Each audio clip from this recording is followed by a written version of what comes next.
Hey, this is Ronnie, and this is the Rescue Ronnie Show. Today, I'm here with industry-leading real estate coach, Don Yoakum. How you doing, Don? I'm great, Ronnie. Excellent. Thanks for having me. Yeah, absolutely. And today, we're going to talk about what real estate agents can bring outside of the actual transaction of buying and selling a home. So stay tuned and let's check it out.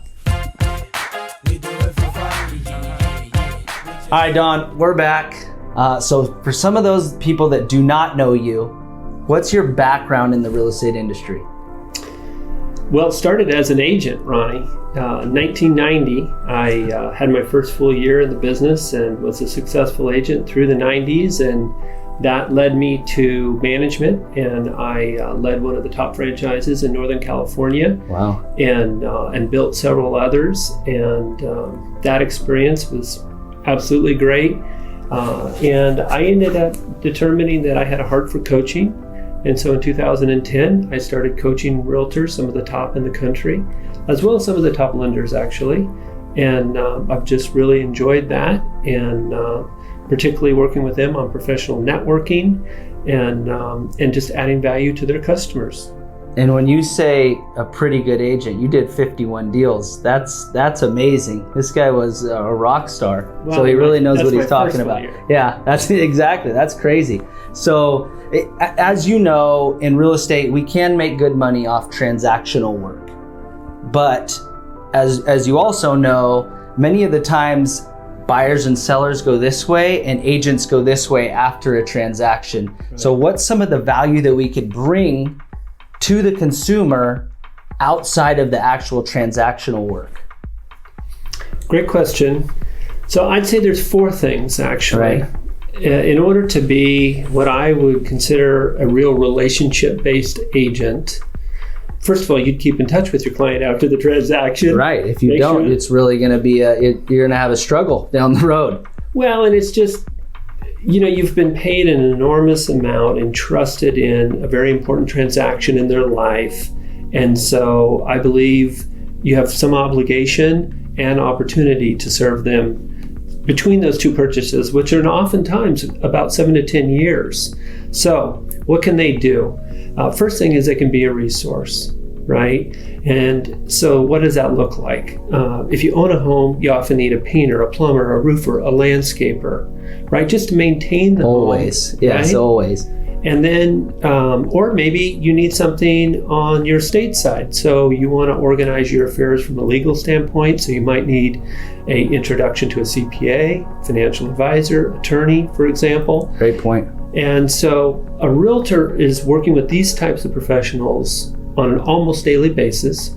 Unfortunately, there's a fair amount of turnover, particularly on the home improvement side, really right? Is. You're right. And so they will tend to know the good ones from the bad, and the ones that are currently active, doing it, serving their clients well. So that would be number one. Number two, I would say that a large percentage of our population views real estate as a retirement vehicle.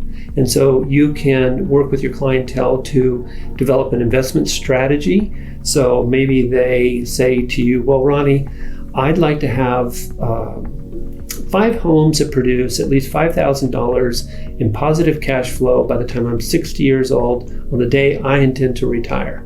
And so depending on what age they are at the time that you have that conversation with them, you can then put them on a plan to achieve that with the type of property that they would be comfortable. Well, like say like a reverse engineer type situation. Where, absolutely. Yeah, absolutely. Yeah, if they own 1 rental and they want to get to 5, then you need to add 4, and you might be able to do that in a frequency of maybe every 2 to 3 years. Of course, as you know, we have real estate cycles, and so you're going to also steer them to make sure that they're buying at the right time in the cycle. Absolutely. To take greatest advantage as well. But so that's number 2. Number 3 is, I have found that pretty much everybody either has a dream home that they desire, or they'd like to have a second home. And so if that's the case, then it's nice to know that. And it's wonderful to have somebody that's kind of in your corner to help you achieve your dreams. And a great realtor can be that for you. And just like the investment strategy, put you on a plan to be able to achieve that at some desired point. Sure. The last thing is really just keeping up to date with the endless changes in our legislation. You know, we have new laws regarding tenant rights, regarding owner rights, regarding property rights, and it's a little complex trying to keep up with all of that. But because as a great realtor, you're involved in that on a day-to-day basis, I think you can keep your clientele up to date with the most recent changes and how that might impact them, and to just help them to navigate to their advantage, and also certainly to avoid any great risk that they might have because of any new legislation. Yeah, that is a lot. That is a lot to take in, and it's very, very, the thing I'm getting out of this is providing value outside of really where our meat and potatoes is just the actual transaction, and that's how we build long-lasting relationships. Helping, you always give back. When you give out, you get back. So Absolutely. So if you or anybody you know has any questions or needs a resource in any sort of way, shape, or form, please reach out and we'll take care of you. Don, I totally appreciate you, man. Absolutely. It was very, very valuable what you're talking about. And as always, have the best day of your life, and adios.